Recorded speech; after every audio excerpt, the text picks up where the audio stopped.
The first section of my presentation is my documentation of Graduate Plus Week. I'll be reflecting on 2 workshops, how to create a professional employer-led CV and cover letter, as well as defeating procrastination.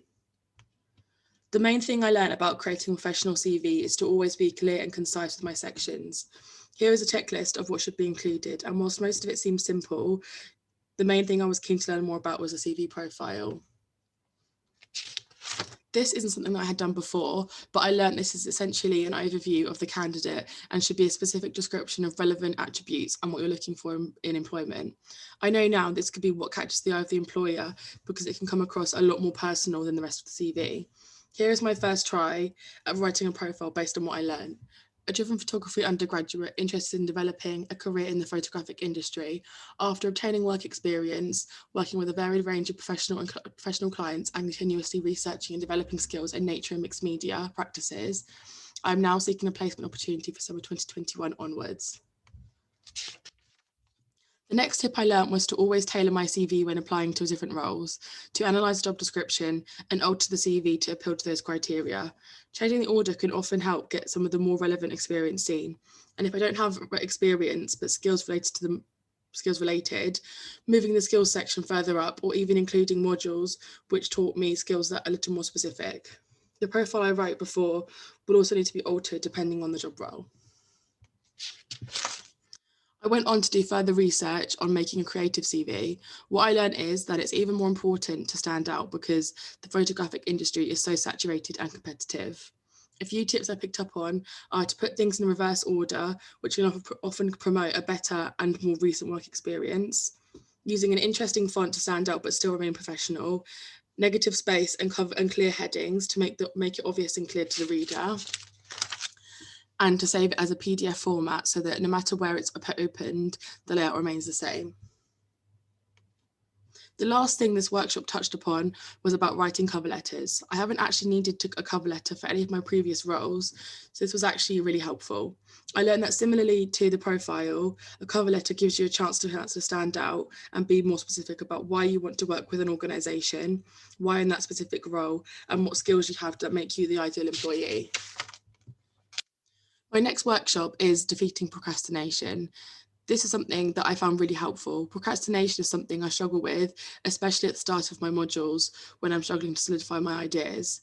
At the moment, I can allow time for this, but with modules being spread over extended periods of time. But I know that in industry, things move at a lot quicker over pace. So this is something that I need to overcome now. The workshop taught me that the reason we procrastinate is due to a lack of logical thought, and that when we tackle tasks with an emotional outlook, there is a link between how much discomfort or anxiety something causes us and how long we can typically put off doing it for.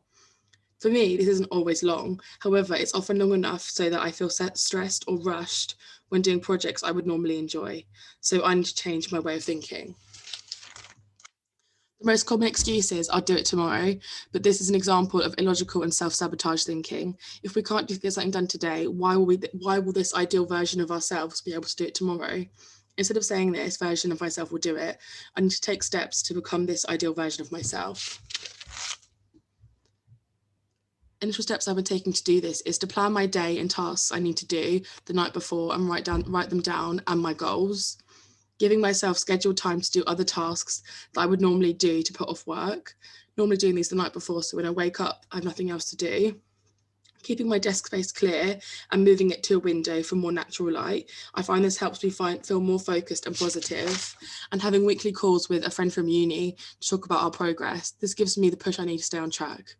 If I do find myself falling off track, I like to revisit and sometimes rejig my written to-do list and goals, split tasks into smaller sections so they seem more manageable, and take a screen break, going for fresh air and walks. The second part of my presentation is my future, what skills I already have and what skills I need to require to reach my goals. I'm certain that I want my practice to explore relationships between humanity and nature, which is a theme I have focused on for many years already. With this in mind, my genre is nature and portrait photography, which I do already feel quite confident in. My biggest dream would be to be featured in the National Geographic at some point in my career, and it's something I want to work towards. I really want my work to aid in the fight against climate change, which is also a theme I have directly focused on countless times. As well as this, I feel that I have been heavily influenced by my tutors at uni and college, but I also aspire to be a lecturer or a guest lecturer at some point in the future. This is an overview of my skills and those I need to refine in order to achieve my bigger goals. So for handcraft skills, I already have collage, creating texture and depth, mixed media experimentation and bookmaking. One that I need to improve on is darkroom skills. Over the past year, especially with COVID, it's been really difficult to get into a darkroom and practice these skills. So when we can get back in there, I definitely need to work on these a bit more. Digital skills include knowledge of Canon equipment, retouching, design, lighting, nature photography and composition. So that I need to improve on is a more extensive understanding of other Adobe software. So I can do this by just experimenting with it, watching tutorials and just playing around with it a lot more than I already have. Personal skills I already have is charisma, organizational skills, mentoring, directing and communicating with clients and customer service. Things I need to improve on is confidence talking about my own work, time management and defeating procrastination. This can be tackled, I kind of already have started by the taking steps I said before, which does entail time management as well. And confidence is just a case of doing more presentations and speaking more clearly and working on my presentations a bit more. So abilities and accomplishments. This is a rundown of the things I have already achieved and my current abilities. So achievements I've already done is creating a well-structured website. I did this a long time ago and I always make sure I keep it up to date. Work experience with professional clients and models. Here you can see a couple of examples. One of them is when I worked for the social media company, the Wow Social, and did all of their photographs for their website and social medias. And also working as a camera demonstrator for Canon, which was a really good opportunity where I got a lot of training on Canon's newest products. So this is my character formation. These are things that help build me into the photographer that I am today.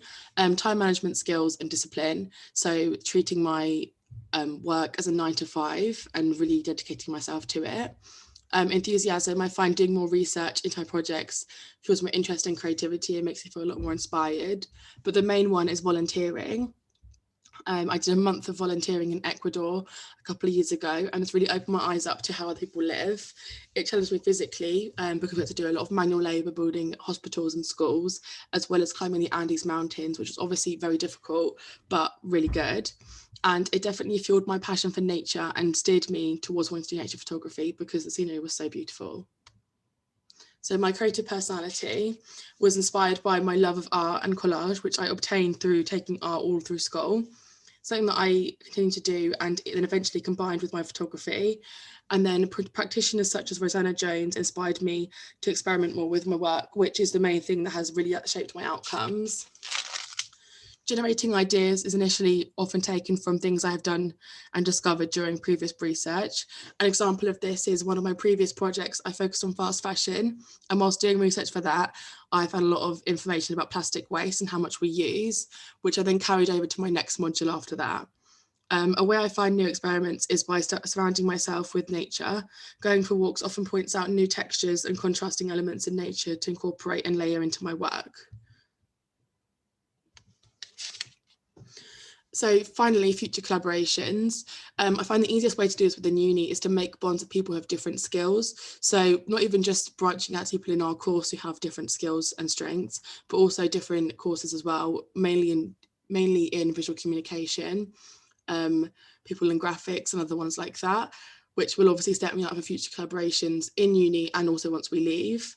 The other main one is forming trusting relationships with people I can share ideas with, which I definitely did during the last module, collaborative practices, and I'm still carrying on doing that now. So which will definitely lead to collaborations in the near future.